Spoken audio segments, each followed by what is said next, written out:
I want to now begin our CLE with a very distinguished speaker and a very excellent addition to our program. We have with us today Dr. Roger Barron, graduate of University of Missouri. He was in private practice for a number of years. Then he began practicing law.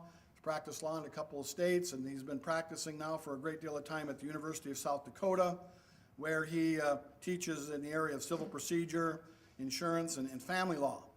And one of the reasons we wanted to bring in Dr. Roger Barron is that we've all had those cases where we've had a medium to a small personal injury case, and we're at our desk, and all of a sudden we get the subrogation letter because we find out we have a Erisa situation, and every one of us go, oh, not these guys again. And if you've been in the plaintiff's bar and working on these types of claims, you know how ornery, vicious, and hard to deal with these people are. It's a very hard nut to crack. And to do that, we brought in our own giant killer today.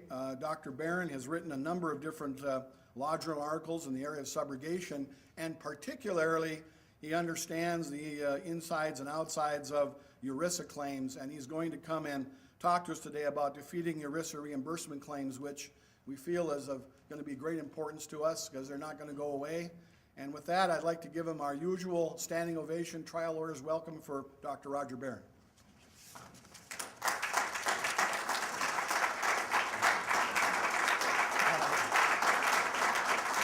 This is a huge topic to get into, and I think the way I started approaching this recently and the way I'll approach it today is I'll tell you that I've been involved in 3 cases that have risen to the level of the U.S. Supreme Court.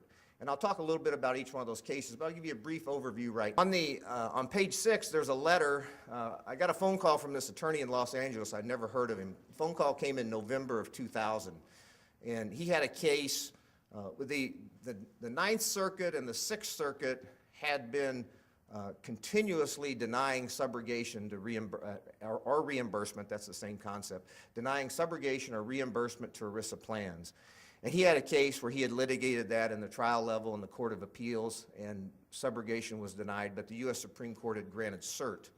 And that cert was granted in November of 2000. And he asked me to get involved in defending the Ninth Circuit's decision. He told me that he had searched through all of the law review articles and all the legal journals, and my law review articles were the only articles he could find that talked about public policy, that talked about why subrogation should not be denied. I'd never heard of this fellow before. I was kind of flabbergasted. I'd never heard about Erisa really before, knew nothing about it until I got that phone call.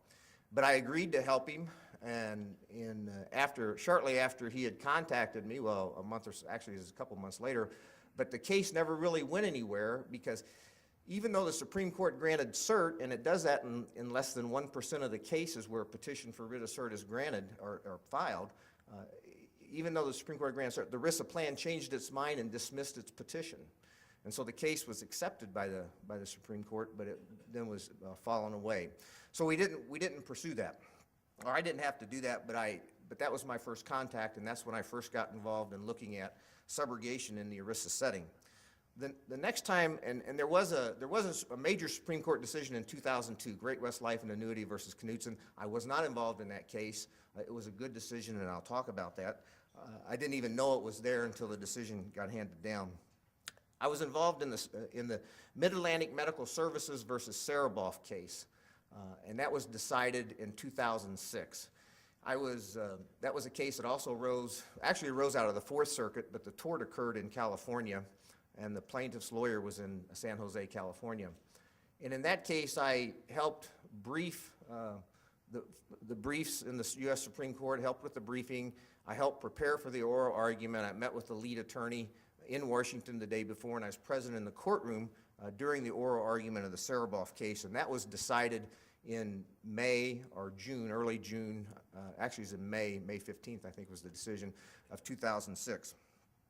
That was a decision that was a bad decision on behalf of plaintiffs' lawyers, on behalf of Erisa beneficiaries and participants. I'll talk about that case. The next time I got involved in a case was about 4 months after the Sereboff decision. There was a trial court decision in Missouri in Walmart versus Schenck. And I was not involved at the trial level. I wish I had been involved, had the opportunity to be involved in the trial level. It was an adverse decision. by the trial court. That was appealed to the 8th Circuit Court of Appeals, heard by a 3-judge panel, also an adverse decision. I was involved in the briefing of that. We filed a motion for rehearing in bank in the 8th Circuit. That was denied. 3 judges on the 8th Circuit, the honor roll, I'll call them, the 3 judges on the 8th Circuit voted to grant our motion for rehearing in bank, and those judges were Diana Murphy of Minnesota, Kermit Bai of North Dakota, and Michael Malloy of Iowa. They all 3 voted to grant the rehearing. That was denied, and so we filed our petition for writ of certiorari in the Supreme Court. That was eventually denied, but along the way we had a couple minor victories. Well, we lost in the courts, so early victories, but Walmart had not even filed a brief in opposition to our petition for writ of certiorari, because so many times these are just denied, and the court did order Walmart to respond to that. That probably cost Walmart about $30,000 for the work and the printing of the briefs for that. But eventually the court did deny cert.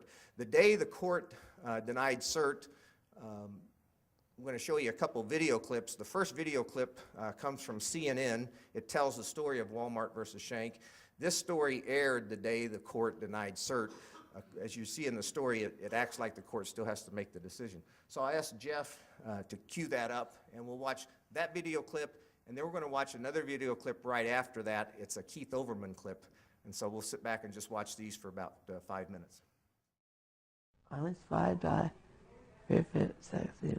Debbie Schenck remembers an account in German, but she has no idea what she had for breakfast or what my name is minutes after meeting me. Debbie has no short-term memory. In May of 2000, a semi-truck plowed into her minivan on this Missouri highway. Debbie's brain took the brunt of it. It came through her window and probably hit her head. I remember. Today, she lives in a nursing home. Jim Schenck works 2 jobs to help pay the bills, and his bank account may soon take another hit. 8 years ago, when she started stocking shelves at this Walmart near her home, Debbie signed up for the company's health and benefits plan, so she was covered, and her family says the bills were paid promptly. What Debbie didn't notice, her husband says, is a tiny clause in the plan's paperwork that says Walmart has the right to recoup medical expenses if the employee also collects damages in a lawsuit. In 2002, the Schencks settled with the trucking company. After legal fees, $417,000 was put in a trust for Mrs. Schenk's care. The family's lawyer says he told Walmart about the settlement. Then in 2005, Walmart's health plan asked for its money back and sued the Schencks for about $470,000, money it had paid to cover Debbie's medical bills. The court ruled in Walmart's favor. The fact is Walmart isn't doing anything wrong here. It is their legal right to recoup this money. They're quite within their rights. But I just wonder if they need it that bad. We tried to ask Walmart why go after the money. The company's net sales, third quarter of 2007, were $90 billion. A Walmart spokesman who called Mrs. Schenk's case unbelievably sad told us, Walmart's plan is bound by very specific rules. We wish it could be more flexible in Mrs. Schenk's case, since her circumstances are clearly extraordinary. But this is done out of fairness to all associates who contribute to and benefit from the plan. Do you think Walmart should make an exemption for your family? My idea of a win-win, you keep the paperwork that says you won and let us keep the money so I can take care of my wife. If Walmart's health plan gets the money back, Jim says he won't be able to pay for his wife's care or his own. He's recovering from prostate cancer. He may lose his car, and he won't be able to send his youngest son to college. Who needs the money more? A disabled lady in a wheelchair with no future whatsoever? Does she need it, or does Walmart need $90 billion plus $200,000? The Schenk's lawyer says Walmart is entitled to only about $100,000. Right now, about $277,000 remains in the trust, far short of what Walmart wants back. Oh, that's one she got you for Christmas. Last year, Jim divorced Debbie so she could get more money from Medicaid. The trauma to Debbie's brain was so severe, Jim says she won't remember we were here visiting her. In fact, she doesn't even remember the accident that put her here. She's in a private room for now due to severe mood swings and a tendency to scream, all related to her injuries. But she may not be able to afford her own room much longer. Last summer, the Shanks appealed the ruling in Walmart's favor and lost. 1 week later, another terrible loss. Their son, 18-year-old Jeremy, in Iraq just 2 weeks, was killed. Debbie went to the funeral, but doesn't remember her son is dead. What? When reminded, it was as if she was hearing it for the first time. One final push is underway. Jim is petitioning the U.S. Supreme Court to hear Debbie's case. What's left of Debbie's trust will remain frozen as the battle rages on. Randy Kay, CNN, Jackson, Missouri. And our winner is Walmart. Nearly 8 years ago, a Walmart shelf stocker in Missouri got broadsided by a semi. Deborah Shank, now 52, is brain damaged, in a wheelchair, in a nursing home. She needs 24-hour-a-day care. She got $700,000 in a settlement from the trucking company. After attorney's fees, $417,000 was left for a trust fund to make her shattered life a little bit better. And Walmart promptly sued Mrs. Shank for the money. Because, says spokesperson Weber, Walmart's health plan says, and your company's plan may also say this, you better check. If you get really hurt and you receive damages in a settlement, your employer can sue to get back anything it paid you for your treatment. So they sued this woman who had $417,000 for $470,000. Now, contrary to general opinion, Walmart is not owned by the devil. Its stockholders are not uniformly horrible people. The stores often do not destroy, they sometimes even improve communities. But you know why people think of Walmart and evil in the same sentence? Because of the crap you guys do like this. Instead of letting this one go, and maybe even putting out a press release saying, we take care of our own. Maybe you get $470,000 worth of good publicity. No. Now you get this. Walmart's profit last year was over $11 billion, including $470,000 it got back from Mrs. Shank, who is, between the truck that hit her and what you amoral Walmart trolls did to her, she is so confused that she doesn't really understand that 6 days after you beat her in court, her 18-year-old son was killed fighting for this country in Iraq. Walmart, may your stores melt in the hot sun. Today's worst persons in the world. Keith Overman started running Walmart as the worst person in the world on consecutive days, beginning 9 days after the denial of the petition for writ of cert. And he vowed to continue to run the story as Walmart as the worst person until Walmart gave up in the case. On April 1st, Walmart of 2007, Walmart did give up, 2008, and allowed Mrs. Shank to keep all of the money, not have to pay back any of the money, and also revised its plan documents for all of its health benefit plans to make to not pursue reimbursement in cases of catastrophic injury. And so even though we lost at every step of the way in the court system, at least in the Walmart cycle of things, that sort of thing is not going to happen. Now, what happened was I had been contacted by an attorney. I have an email list, and my email address is on the materials. If you'd like to be added to the list, I'll be glad to add you, and I send out news and developments on the area of ERISA reimbursement. It's not burdensome. It's maybe a handful of messages a month, 4 or 5 messages talking about updates. And I've had that list for quite a while, and I had an attorney in Virginia who had been contacted, who's on my list, by a Wall Street Journal reporter in September of 2007. This is right about the time, right before the 8th Circuit had handed down its decision affirming that trial judge's decision in Walmart versus Shank. And the Wall Street Journal reporter was looking for a story that could describe in human terms what was going on with ERISA reimbursement. He didn't know of any, but he said that he knew that I was involved. And I said, well, I've got the perfect case for you. And so I introduced this gal, her name is Vanessa Furmans, to the Walmart versus Shank case and to the attorney in St. Louis, Maurice Graham, who handled that litigation. We began a dialogue in September of '07 that ran for 7 weeks.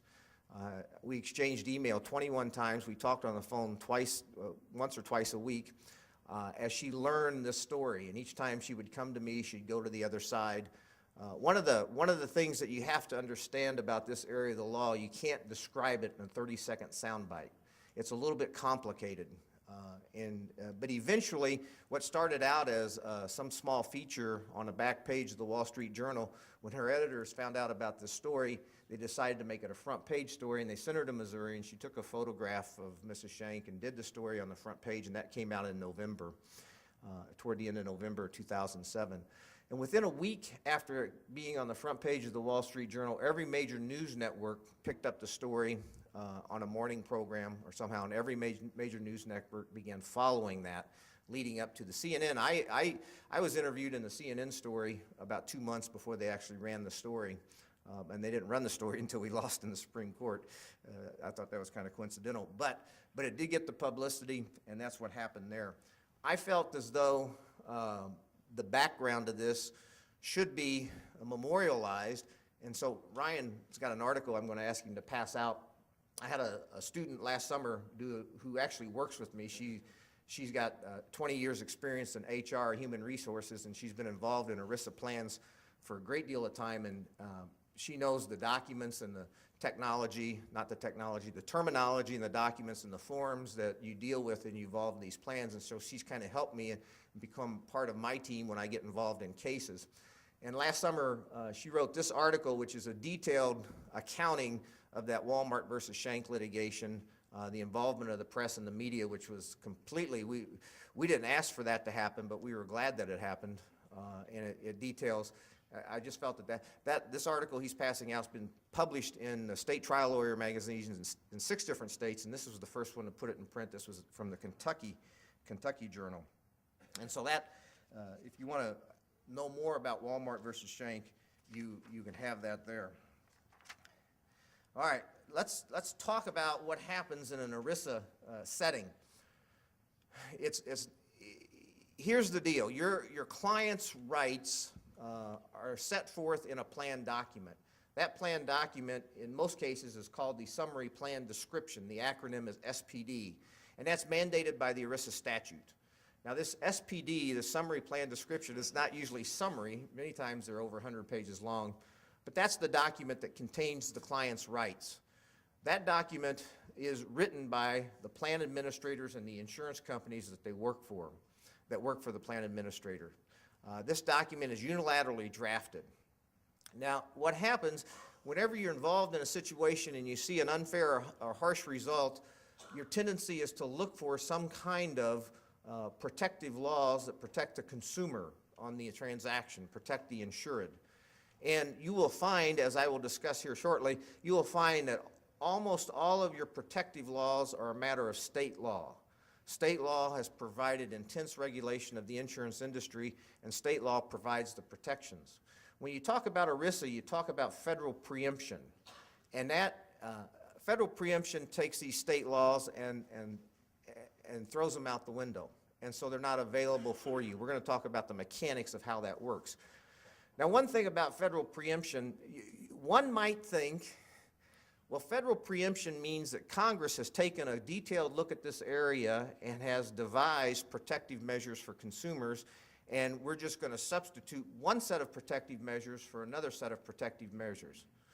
Nothing is further from the truth in the terms of health insurance under ERISA. In health insurance under ERISA, when state law is preempted, what federal preemption means is the plan document controls 100%. And the plan document does not need to be approved by an administrative agency. If this were an insurance policy, it would have to be approved by the Division of Insurance in every state, and it is not subject to approval by any court. The plan documents are drafted, implemented unilaterally, and amended unilaterally, and every time I've been involved in a case, the plan will always attempt to apply its amendments retroactively. Under normal insurance law, if you have an insurance policy that's ambiguous, most states follow the proposition of contra pro forentum, is that you take an ambiguity and you construe it against the insurance company. Well, good luck in an ERISA, because that construction is out the window. In an ERISA, we defer to the administrator, and the administrator is allowed to interpret his document the way it was intended. And if you don't like that, there's not much you can do except go to court. But when you go to court on an appeal from an ERISA plan, it's like an appeal from an administrative agency. You don't get to start all over again. You look at the record, and the record is what took place in front of the administrator. So you have a very unfair body of law. The insurance industry has taken advantage of ERISA to avoid the application of state law, and they write and they rewrite and they amend and they change these documents to provide exactly what they want. Now that's what we mean when we talk about preemption. There are other areas of the law where you talk about federal preemption and you take one rational set of rules that a state has developed and you apply a different set of rational rules that the federal government has applied. That's not what happens here. As you turn to page 4, I want to mention this. This is the point where I want to talk about the argument that you frequently hear. This is just some scripture verses, but here's where I talk about the argument you frequently hear that, well, we need to allow reimbursement because we need to protect the other plan members. And somehow or another, the picture is painted by allowing ERISA reimbursement or subrogation that this money is given to the other plan members. Now, that argument is never pursued in depth, but that's always an illusion that's put out there. And once again, nothing is further from the truth. Here's what happens to ERISA reimbursement recoveries, or the subrogated recoveries, and I do have a very recent article that just got printed within the last month, and it's Appendix 4 to my handout, published by the Minnesota trial lawyers, what happens to these proceeds. First of all, if you understand how insurance is set up, rates are determined on an actuarial basis, and the actuary looks at the pool and predicts what the rate of loss will be. Now, if there's a catastrophic claim in health insurance, that insurance has to pay whether or not that loss is because of illness, because of natural disaster, hit by lightning. That insurance company has to pay if the insured is in an accident and the insured is at fault and there's no source of recovery. The insurance company has to pay if the insured's in an accident and there is a tortfeasor who caused it, but the tortfeasor is penniless. There's no chance of recovery. The insurance company has to pay if the insured is in an accident and both parties are at fault and contributory negligence would bar recovery. The only possibility of getting the money back is if we have injuries occurring that are caused by a tortfeasor who is liable and there's a recovery, and that does happen. But in terms of setting rates on an actuarial basis, that is such a remote proposition that has never entered into the rate setting factor, because a subrogated recovery does not come into the coffers of the insurance company until months, years, sometimes many years down the road, and the rates are determined on a more immediate basis. Now, what happens to those subrogated recoveries when the insuring entities receive those? Well, after my investigation, over a number of years, I'm on the board of directors of an insurance company myself, after visiting with regulators, here's what happens to them. First of all, I think the best analogy, and I'll back up just a second and step out of health insurance. Let's talk about just a liability. You have an insurance company that has automobile liability policy and doesn't have anything to do with health insurance. When an insurance company is facing a claim, what it does on its books is it sets up a reserve. And so if an insurance company has one of its insureds that's been sued, it's going to look at this claim and it's going to say on its books, well, this looks like the possibility of a $100,000 loss.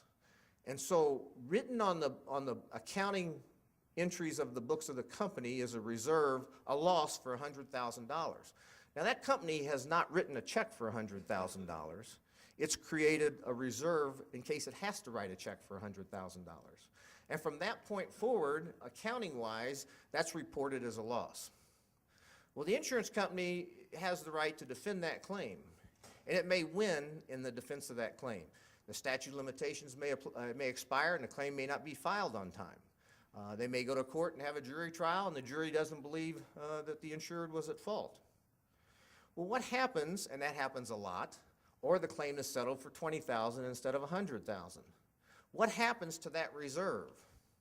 Well, I've heard one insurance CEO says, well, that's just money we have on the table, we pull back in. You know, so you won the hand at poker, you just grab all the chips and you pull them back in. That money is brought back into the revenue of the insurance company and utilized entirely at the discretion of the management. It's like you're playing Monopoly and you pull the card and unexpected dividend, collect $200. This is money that was previously reported as a loss and now it's available. A lot of that money goes to executive compensation. A lot of it goes elsewhere.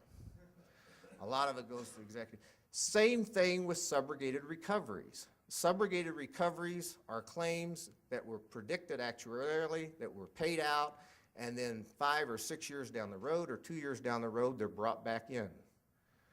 And that's how that money is distributed. Now, it's a little bit more complicated in an ERISA setting, and I need to talk more about that, but this money does not get paid back to other plan members. It does not get paid back to other plan members.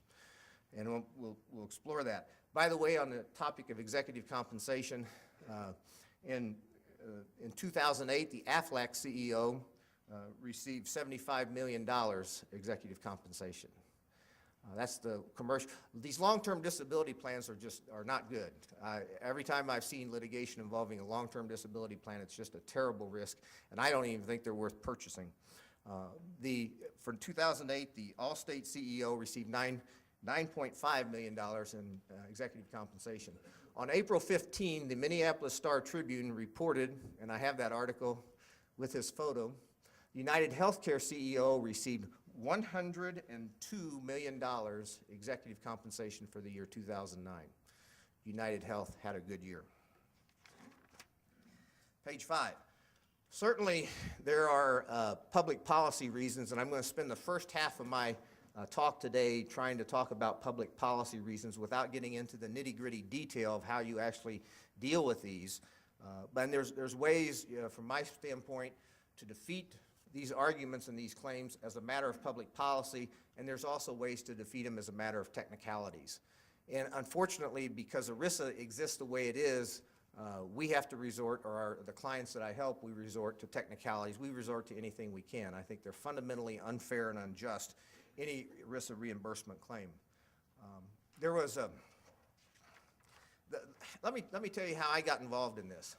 When I started teaching down at South Dakota in 1990, I picked up the course in insurance, and I had been interested in insurance. And I knew, I practiced law in Missouri, and Missouri never did allow subrogation on personal injury claims. And so I took a good detailed look at the history on this. And at common law, subrogation on personal injury claims was never permitted. It wasn't allowed. There's not a single, all the cases at common law didn't allow it. There's not a single case that allow it. The insurance industry began challenging this in the 1960s. And in the 1960s, when insurance companies started writing automobile policies that had medical payments provisions, or PIP coverage, this was a small amount in the 60s, $1,000 or $1,500, where we'll pay your medical bills no matter who's at fault. Now that amount's risen to like $5,000 in most jurisdictions. Well, when those policies came out in the 60s, every state in the country had to address the issue of whether or not that would be permitted, because at common law there was no right of subrogation as to a personal injury claim. Now, it was fascinating what the states did. The state of Missouri and the state of Arizona never allowed it. They made the decision, faced with the subrogation claim for, it was innocuous, it was only $1,000 or $1,500. The state of Missouri and the state of Arizona just said it's a matter that violates public policy. And the courts in those states had decisions that said this would be opening up Pandora's box, a box that we don't want to open. Well, one of the titles to my law review article references Pandora's box. It wasn't my original phrase, it was a phrase that came from these judicial opinions. Other states looked at it and allowed it. Almost every state that looked at it and allowed it came back later and reconsidered because you started seeing harsh results. And so the states began adopting all sorts of ameliorative doctrines that would soften the effect of this for cases like the Schenck case. The most common doctrine that's been adopted across the country has been the make whole doctrine. And that is, we'll allow subrogation on personal injury claims only if the insured is first fully compensated or made whole. Other doctrines that have been adopted is the pro rata loss sharing. New Mexico, I spoke down in New Mexico. in Albuquerque a couple of years ago. It's called equitable apportionment. And that's an interesting theory, and I'm going to talk about that. But it softens the blow. It's some protection for the consumer. No state that I've ever seen has adopted the philosophy the Erisa plans adopt. And the philosophy of the Erisa plans written into their plan documents is called first dollar priority. That the first dollar you get belongs to us, every dollar you get after that belongs to us until our lien is paid for.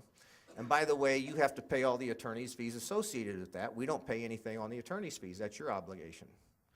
It's a totally one-sided, almost impossible obligation, especially where money is tight. No state I know of has allowed that. So I published my first couple of articles, law review articles, talking about, maybe we ought to go back to the common law and just disallow this altogether. State of Nevada did that as a matter of the Supreme Court decision. Montana has done that. And so the laws, when you ask the question, is subrogation on personal injury claim permitted, you'll find that law either in a statute or in a case law in that state. And so I was surveying that, talking about that, and suggesting some of these. And the best doctrine from the standpoint of insureds is the make whole doctrine. If you're going to allow that, let's make sure the insured is made whole first. So that's how I got involved in this topic, because I have this perverse interest in this. I don't know. I think it's because I practiced in Missouri and I ran into this as I practiced. But Missouri never did allow subrogation on it just wasn't permitted. And it never has been. Okay, the insurance industry began this in the 60s with the med pay coverages under automobile policies. In the late 60s and the 70s, they extended that right of subrogation for the UM and the UIM coverages, uninsured motorist coverage and underinsured motorist coverage. If they paid out on that, they wanted the right to pursue the tortfeasor. So that issue was then presented in some of those cases. It was never presented in the area of health insurance until the 80s. No health insurer ever sought subrogation on a health insurance policy in the 1980s. Until then. The first reported judicial decision is in Massachusetts in 1982, and it denied subrogation on health insurance. Now, in Erisa was enacted into law by Congress in 1974.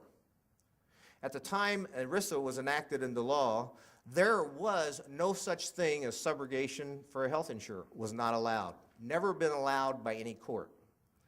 And yet, in litigation after litigation in the U.S. Supreme Court, among others, the attorneys for Erisa plans will tell them that subrogation has been permitted historically forever. I had one attorney tell me it's been permitted, it was recognized in the Magna Carta. Well, for property insurance it was. Maybe not in the Magna Carta, I didn't examine that. But in property insurance, if your house burned down and the insurance company paid you, sure, they can go after the tortfeasor. But it was never allowed on personal injury claims, and certainly never allowed. I mean, the places when it started developing was at state level in the 60s for the med pay coverages, but never for health insurance. So you cannot tell me, truthfully, that when Congress enacted Erisa, it was preserving a right of subrogation for health insurers, because none existed. You can't find it. Not a single case anywhere allowing that, and every case that discussed it disallowed it. And so that's where I come. Page 6, that's my letter from Jim Croft after the case went away. We'll get to the technicalities now on page 7. There's the Erisa statute. If you're going to be sued in federal court by an Erisa plan, it is only authorized to sue you, and I've italicized the proper words under 502A3, codified at 1129 U.S.C. 1132A3. An Erisa plan or fiduciary is only authorized to bring on an action for appropriate equitable relief to enforce the terms of a plan document. Now, over the last 9 years, the Supreme Court has twice had to determine whether or not that language authorized an Erisa plan to bring a claim for a reimbursement. Whether or not those words, appropriate equitable relief to enforce the terms of a plan document, could be utilized to allow the Erisa plan to sue Mrs. Shank. Okay? In 2002, the case I was not involved in, Great West Life and Annuity versus Knutson, rose in the Ninth Circuit.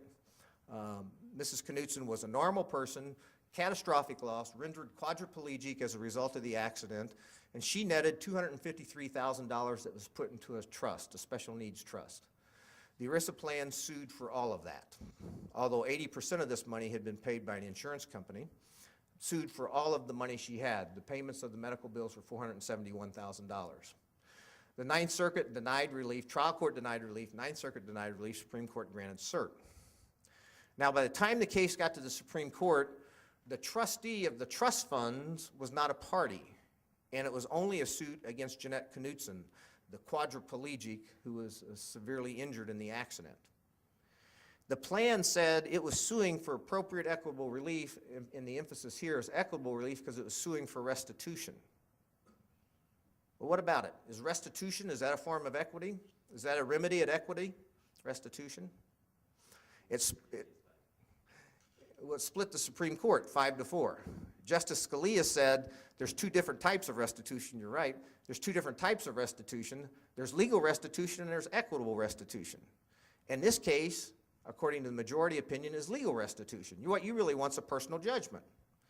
And a personal judgment is not a form of equitable relief, and so the court denied recovery to the ERISA plan. So in 2002, we have a favorable decision denying an ERISA plan reimbursement because the court did not approve the idea that simple restitution is equitable. This case turned out to be legal restitution as per Justice Scalia. But a huge emphasis on the fact that the custodian of the funds was not named. And so that now becomes an important factor. In the Sereboff case in 2006, the numbers are such, this case is also a case that I wished had not gone to the Supreme Court because the numbers aren't that sympathetic. The recovery was $750,000, and Mrs. Sereboff had medical expenses of $75,000. And so the ERISA plan wanted to be reimbursed $75,000 out of the $750,000 settlement. Supreme Court took that case.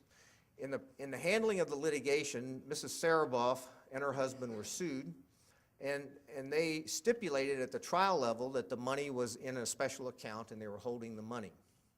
So the money had not been spent, and they were the custodian of the funds. Well, now the Supreme Court, in a very quick, unanimous decision, one of the first authored by Chief Justice Roberts, approved the plan's right to get reimbursement where the action is brought against the custodian of the funds. There's a specifically identifiable fund, and the court said this is an action to impose a lien or constructive trust over money specifically identified to enforce a lien created out of a contract. I hate the use of the word contract because I don't think a plan document's a contract. It's a unilaterally written document, but the court calls the plan document a contract. The contract required Mrs. Sereboff to give the money back, and the court approved the use of 502A3 to impose a constructive trust or a lien. Well, that reversed the favorable law in the Ninth Circuit and the Sixth Circuit. This was a huge victory for the plans. And after Sereboff, all you had to make sure you were doing if you were a plan is suing the custodian of the funds, and you had to make sure that the plan document created a lien. Now, the entire discussion still to this day is void of any public policy, void of any notion of what's fair to the consumer. We still are on the idea that all state law is preempted. We'll talk about this. There's ways you can get state law back in there. But it's been kind of an all or nothing approach, certainly in the Supreme Court litigation. All right, if you turn with me now to page 11, let's talk a little bit about regulation of the business of insurance. Why is it Congress has not gotten involved in protecting the rights of consumers? Well, that goes back to 1868. In 1868, in Paul versus Virginia, the U.S. Supreme Court held that a policy of insurance was not an item of interstate commerce. Now, what that meant was Congress, because 95% of all statutes Congress pass are authorized under the Interstate Commerce Clause. Congress could not regulate insurance because an insurance policy was held by the Supreme Court not to be an instrument of interstate commerce. So Congress has been void as to that. And of course that decision is not the law today, but that was the decision. As a result of that decision, states began regulating insurance very aggressively and very intensely and very even-handedly and fairly. I mean, it's not always pro-consumer. It's not. States take into consideration the interest of the insurance industry and the interest of the insured. And so the regulation of insurance has grown and developed on state level, state by state. Every state has a division of insurance. Every state regulates insurance very intensely, all forms of insurance, automobile liability insurance, health insurance, life insurance, any kind of policy you're talking about, I mean, it's going to be regulated by your division of insurance. Some states are more aggressive than others, but you find protections. And so that's why you find a huge body of law. States regulate it by statute. A lot of states, every state I know of has statutes mandating a certain level of coverage, mandating certain provisions, and contestability clauses, omnibus clauses, mandating coverage for mammograms. That was a big issue in the 90s. Health insurance got to cover mammograms. How many days can you have to stay in a hospital on maternity? You know, states are very aggressive in regulating insurance. In 1944, the Supreme Court reversed itself, and it recognized that an item of an insurance policy was indeed an item of interstate commerce.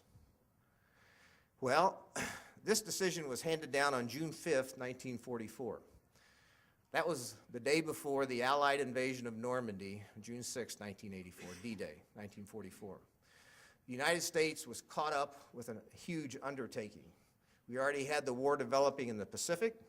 It had been fully developed and engaged, and we now had opened up the European theater. Congress could certainly, as a result of this new decision, the decision was June 5th, the motion for rehearing was denied by the Supreme Court the following October or November, when that decision became final. Congress could now begin regulating insurance in an intensive level like the states have. But what did Congress do? Congress took a look at what the states were doing and put its blessing on that. And Congress says the states are doing a great job. Even though we could regulate insurance, we choose not to. And by the way, any statute we pass from this day forward is not going to interrupt what's going on the state level unless we choose to do so specifically. It's called the McCarran-Ferguson Act. McCarran-Ferguson Act, you can fit it all on one sheet of paper. I've got a couple of provisions I want to read from the bottom of page 11. This is a huge statement of public policy. Congress declares that the continued regulation by the several states of the business of insurance is in the public interest. That is still with us today. Top of the next page. No act of Congress shall be construed to invalidate, impair, or supersede any law enacted by any state for the purpose of regulating the business of insurance. So Congress chose to approve and adopt what the states are doing. It's not that Congress wanted to not regulate insurance, but it was saying states were doing a good job of it. You know, I've been caught up. I'm watching the series The Pacific on HBO. I'm kind of a World War II buff. And I'm a huge fan of John Basilone now. Unbelievable story. If you like, you got to watch this. You can get it on demand if you missed the earlier episodes. But my father fought in World War II in both the Battle of the Bulge and he went to the Pacific. I just can't believe that we're doing this and these GIs that are dying for the United States coming back and wanting the situation you have in Shank, where Congress is saying the insurance company gets its way no matter what and we have no regulation. But that's the position of the Erisa plans, is we write the documents and they're enforced exactly the way we write them because of federal preemption. That phrase, federal preemption. I'm tired of politicians standing up in election and feeling sorry for insurance companies and corporations that say, oh, it's so hard for us. We have to do business in North Dakota and South Dakota and Minnesota, and the laws are different there, and it's just so difficult for us. We need to get away from these state laws so we can do a better job of providing insurance. Well, the laws they want to get away from are these laws that protect the consumer, these laws that protect the insured. Of course they want to not pay their claims when they want to not pay their claims. I mean, that's what the whole idea of federal preemption is. All right, when Erisa was enacted in 1974, there's 3 operative statutes. The first statute is the preemption clause, an extremely broad clause. Erisa preempts any and all state law related to an employee benefit plan. Pretty tough nut to overcome. So all state law goes out the window. But we have the savings clause, and the savings clause is there. I aligned 100% with the McCarran-Ferguson Act. The savings clause reads, and I've italicized it there for you, nothing in this subchapter shall be construed to exempt or relieve any person from any law of any state which regulates insurance. So under the savings clause, the insurance regulatory laws apply to insurance. So it's not Congress has said no laws apply. Congress says we still apply the laws regulating insurance. The problem is the Deemer Clause. The Deemer Clause comes along and says the employee benefit plan itself shall not be deemed to be an insurance company. And so the employee benefit plan itself does not have to comply with state law. Well, this is translated today into the concept that if you have a self-funded plan, then the laws that regulate insurance don't apply to the self-funded plan. Now, a self-funded plan is a phrase that is capable of multiple definitions. But the problem is this Deemer clause. But the point I'm making in this part of the presentation is that state law regulating insurance is in fact saved by the savings clause. There's been a lot of litigation on pages 12 and 13 over whether or not a law regulates insurance. And I'm not going to get into all of this. I could talk about the law of bad faith. I'd love to talk about Pilot Life versus Dudeau. But this is about subrogation. The bottom line is laws that regulate subrogation, this body of law that I was researching and publishing on in the 90s, is a law that regulates insurance. Supreme Court has recognized that, even if that law is found in case law or found in state statute. So there's multiple cases by the Supreme Court saying that this is state law that regulates insurance. So if you have state law that regulates insurance, that should be applicable to an insurer, but may not be applicable to the self-funded plan itself. Page 14. You can look at my articles and other articles. It's hard to keep up with, but there is a body of law across the country on the law on subrogation on personal injury. Oregon's kind of interesting. I spoke to the Oregon trial lawyers. They have a make-half statute. That way we allow subrogation. We don't look at pain and suffering, but we look at other economical damages, but excluding pain and suffering. If the insured is made whole, then we allow subrogation. That's a lot better than what the Erisa plans would have. I've put a little bit in here in North Dakota. I tried to research North Dakota law. I found no cases in North Dakota that address the square issue of whether or not a health insurer is permitted subrogation on a personal injury claim. I would characterize North Dakota, as South Dakota and some other states, as kind of a case of arrested development, because when Erisa opened up and the providing of health insurance developed through Erisa, the entire insurance industry jumped over here. Let's sell our insurance through Erisa, and we don't have to apply state law. We don't have to play that game. We don't have to litigate in courts and lobby in the legislature of what the rule should be, whether it should be make whole, because under Erisa we get first dollar priority. But if you were to, so many times you have to kind of try to figure out what state law is. There are two very favorable cases, older cases in North Dakota that I've cited and discussed on page 15 that truly apply the word equitable, or find equity, apply equitable in the true sense of the word. Both of those cases denied subrogation and saying equitable. One is extending coverage to a co-insured. And these are favorable cases. It tells me, even though I don't have a case on point, that the North Dakota Supreme Court might be tuned in to doing the right thing on an equitable basis and might adopt the make whole doctrine or some other ameliorative doctrine if given the opportunity.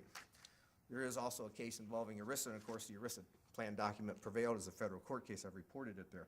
Let's talk about FMC versus Holiday on page 16, 1990 decision. This is an important decision here. Payment by the Erisa plan of $173,000 in medical bills. The only recovery is $49,000. The plan wanted all of it.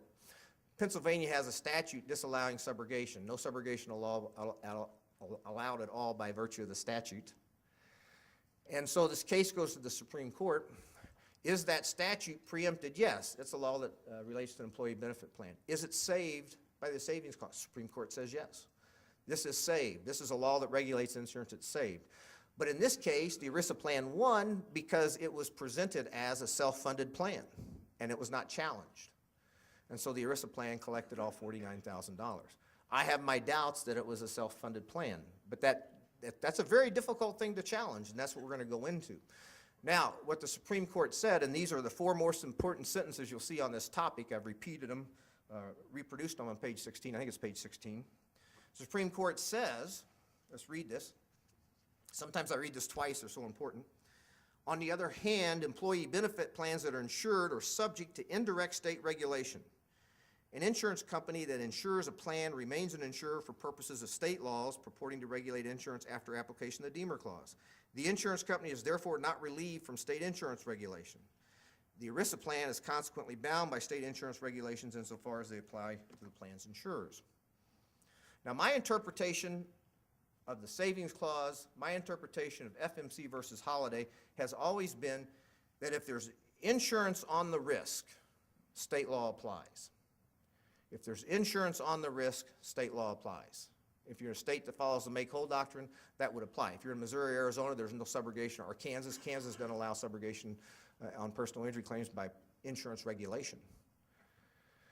Now, but the problem is finding out whether or not there's insurance on the risk. And the insurance industry, on pages, next couple of pages, the insurance industry has done what it always does. It's piggybacked its interest and recharacterized it in a way so that its interest is hidden.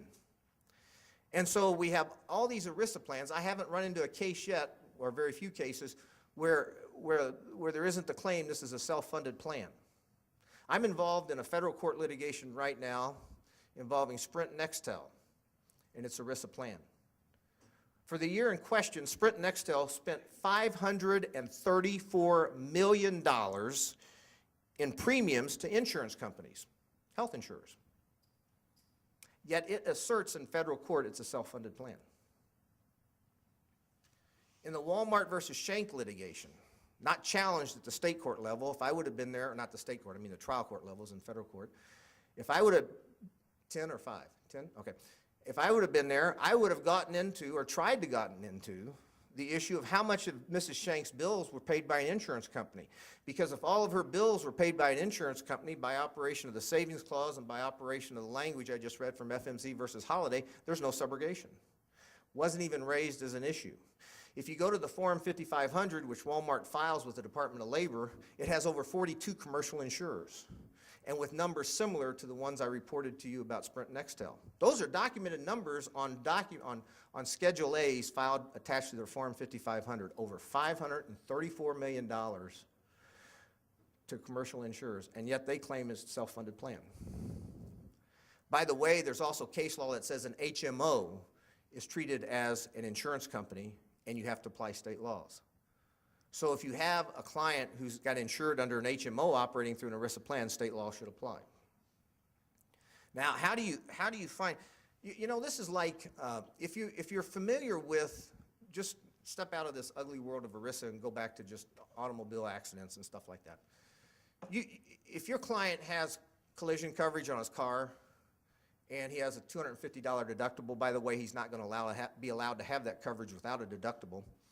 But if he has collision coverage of $250 and there's $10,000 in damage, the insurance company will pay him all but the $250. And the insurance company now has the right to sue the tortfeasor for all $10,000. That's called subrogation, right? Now, why do we make sure he has that deductible? Because we want to have the insured have a stake in the claim. Because if you don't, then you run into the real party and interest doctrine. The real party and interest doctrine says every action has to be prosecuted by the real party and interest. So if that insurance company pays all $10,000 and it owns 100% of that claim, there's lots of case law in various states that says that insurance company's booted out of court because of the real party and interest doctrine, and that lawsuit has to be brought in the name of the insured, or has to be brought in the name of the insurance company and not in the name of the insured. The insurance company wants to bring it in the name of the insured because it wants to, if that case goes to a jury trial, it doesn't want the jury to know that the money goes to an insurance company. So it hides, I don't know if hides the best word, but I'll use it. It hides all $10,000 over the $250 deductible. We have the same thing going on in ERISA on a much larger scale. We have hundreds of thousands of dollars being hidden over a portion of a risk that's covered by a self-funded plan. Part of that might be covered by a self-funded plan.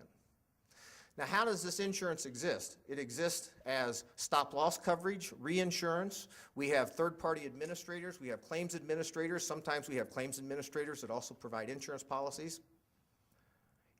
We have all sorts of devices. And when we, and people on my side, go after these devices, they keep changing them. They keep, as much as we want to find out where this insurance is, there's an equal desire to keep it hidden from us so we can't find out. So it's very, very difficult. This rule of FMC versus Holiday was also set forth by a Solicitor General who was working for George Bush at the time, so I have that also on that page. And I think I'm going to bring part one to a conclusion here, and we'll take a 5 or 10 minute break.